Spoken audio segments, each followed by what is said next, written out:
What's up, YouTube? Zazubaar here. This is a video that's not gonna have any specific overarching theme. I mean, it is, but basically this is an idea for a story or a movie or a series of videos that I have that it's not gonna be made, but something I'm gonna write down and eventually work on in the future.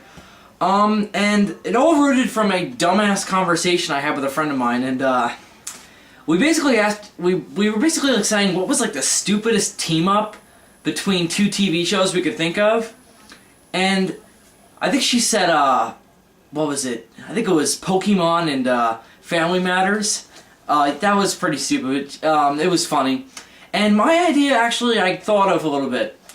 Power Rangers in space, and that 70's show. It is quite I know, it's one of the stupidest things. It would have been one of the stupidest things ever, but I wrote it down. I wrote an actual couple of page long script for a series of that 70's show episodes involving the Power Rangers. And without further ado, we'll talk about them. So the idea really came from, well, I recently for some reason have gotten interested in Power Rangers again, and I'll tell you guys where it all started from. It was all because totally random occurrence. I was on thatguywiththeglasses.com. I'm a big fan of the Nostalgia Critic and Linkara, and so I was on Linkara's page, and I didn't know that he was a Power Rangers fan until I saw his comic book review of one of the comics, and through that I found his History of Power Rangers series, and I watched all of them, and it got me back into Power Rangers again, and I actually started my own mission of watching every single season, and I think I'm on Mighty Morphin Season 3, so I'll continue that. So that's where the idea came from, and I'm also a huge That 70's Show fan. It is one of the funniest shows around. It doesn't hold back in its sexual innuendo jokes, and very much in root of the 70's. But so I don't know how I came up with the idea of putting the two together. It just happened, and it really rooted from it being one of the stupidest ideas of all time. I mean, that's just ridiculous. That 70's Show, which is a rather adult-themed show involving drugs, sex, and, you know, just being a teenager.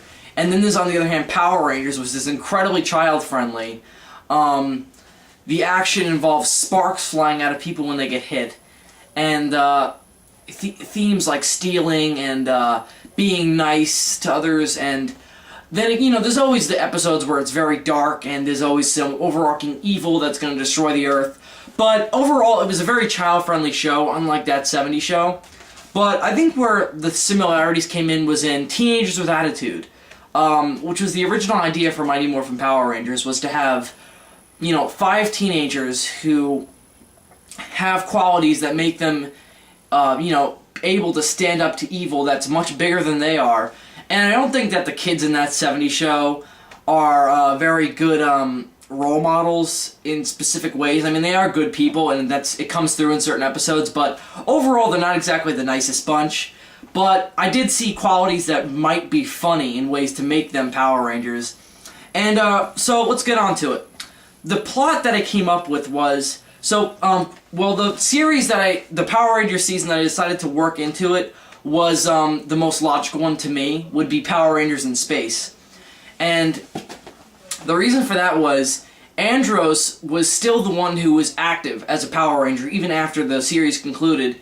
He didn't hang on to his morpher as we saw in Lost Galaxy when the team up in that season came on, where the Galaxy Rangers teamed up with the Space Rangers. But he was still on active duty, as we could tell in the Forever Red episode, which I'm going to review soon. Oh, by the way, guys, Morphathon is still going on. My computer crashed, and this video is probably not going to be new by the time I put it on YouTube, because my PC crashed and it's got a virus, and until it gets fixed, I can't upload it. I can't even. I haven't checked my YouTube in like 2 days, so this video is in the dark. So Morphathon is still going on. I'm still going to review Turbo and everything. It's just going to take a little while. Anyway, back to Power Rangers meets That 70's Show. So the whole idea of Power Rangers in space was Andros still being on active duty and still technically carrying on as the Red Space Ranger. The only Space Ranger, really. The others, after that episode in Lost Galaxy, it was never really revealed if they still had their astromorphers, but it's kind of implied that if they managed to get them out of the Power Vault, they probably still had them. So anyway, back to Power Rangers meets That 70's Show. So the whole thing is that Andros is still tailing the Machine Empire even after Forever Red, and he's basically chasing Gasket. His fate was never revealed. Now, in fandom, we call it the Z-Wave. Now, the Z-Wave was something in Power Rangers in Space when Zordon was killed, all his good energy was thrown throughout the universe, and all evil was supposedly destroyed, but we saw that was a lie when we had 12 more seasons of evil fighting Power Rangers. But we never saw the... Gasket was a minor villain in Power Rangers Zeo, and he was the son of King Mondo, who's the Machine Emperor, and Gasket was never really revealed what happened to him. In Zeo, he returned to wherever world he came from with his wife Archerina. They weren't destroyed by the Z-Wave, I think, because we didn't see it happen in space, even though it was kind of implied that all evil was killed. So we never saw the true fate of Lord Gasket and his wife Archerina. So they're the main villains in my Power Rangers That 70's Show team-up. Well, basically Lord Gasket. Archerina, I don't know why, I just didn't write her in. But, anyway, so Andros is fighting the Machine Empire in the Astro Megaship, and that's basically where our team-up starts. And it's just Andros, and I was gonna write Zane in, but since we didn't see him with the team or with Andros specifically in Forever Red or even in To the 10th Power, I don't know what his fate was. Now, there's been speculation that he went off with Karone after In Space, but then Karone became the Pink Galaxy Ranger, so that kind of got thrown out the window. But Zane's fate was never really revealed, since he wasn't in the 10th Power team-up. Anyway, so it's just Andros again, so he's fighting the Machine Empire in the new megaship that we saw at the end of Forever Red. And, they're fighting in space, basically, and through a series of awesome stunts and big explosions, which I could easily recreate, Andros and Gasket's main ship, which is basically the giant sky base that we saw in Zeo of the Machine Empire. Now, Andros is morphed, mind you, in these opening scenes, but he doesn't form the Astro Megazord, and that's something I've been kind of conflicting myself with, is what am I going to do when we get down to where this main team-up takes place, and they need to use the Astro Megazord, because if the whole idea is that Andros and Gasket and this giant Machine Empire skybase go through a wormhole and basically go back in time to the 70s Earth. Now, it's still the same universe. It's not like they're going to a different universe. It's still Andros' universe. It's still the Power Rangers universe. So yes, I'm making That 70's Show part of Power Rangers canon. You know, why not?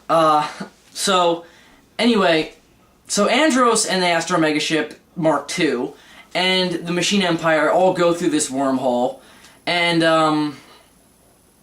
they end up in 1970s Earth.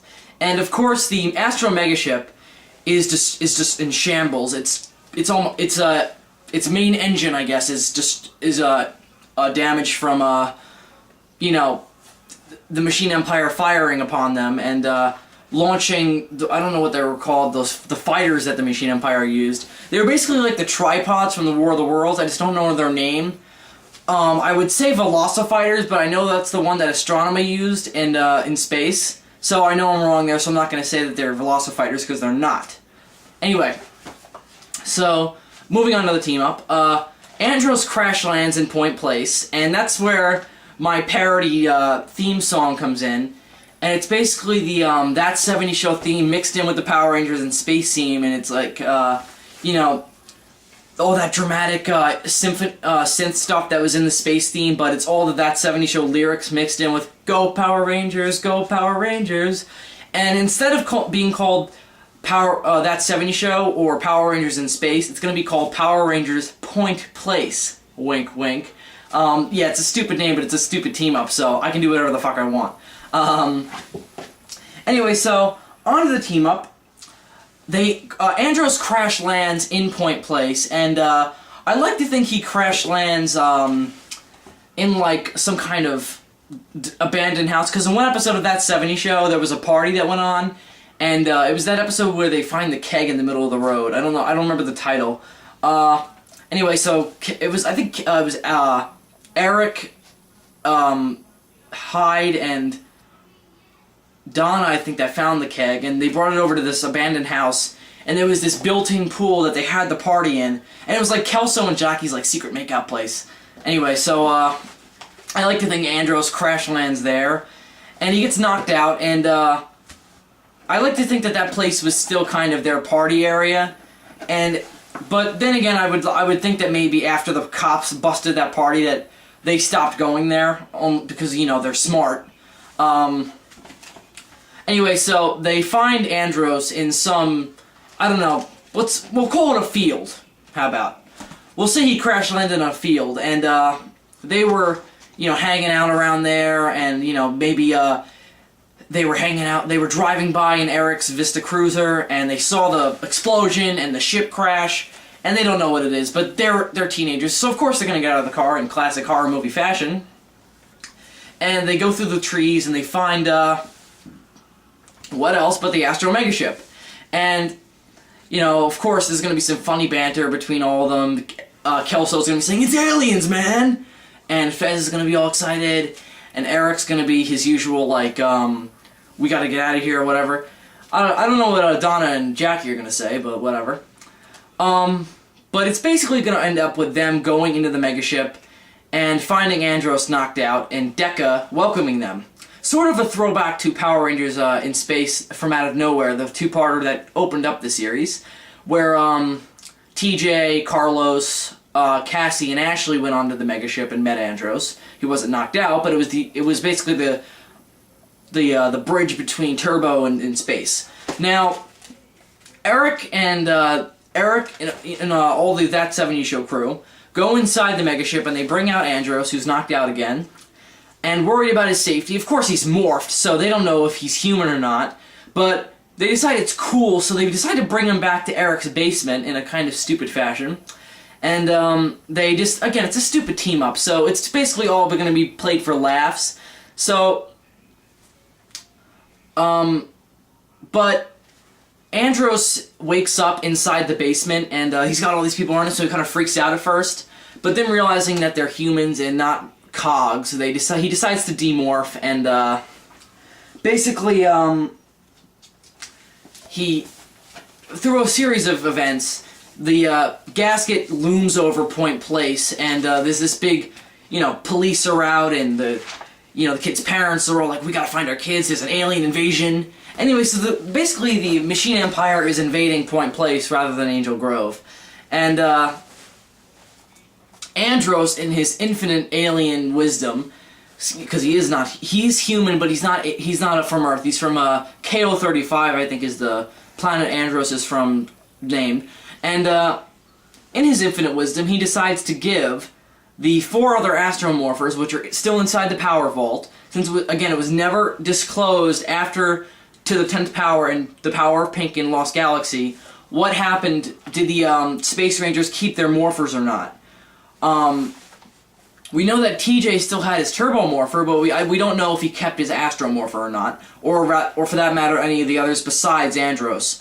Anyway, so Andros decides that, what the hell, I gotta give someone the Astro Morphers and fend off the Machine Empire.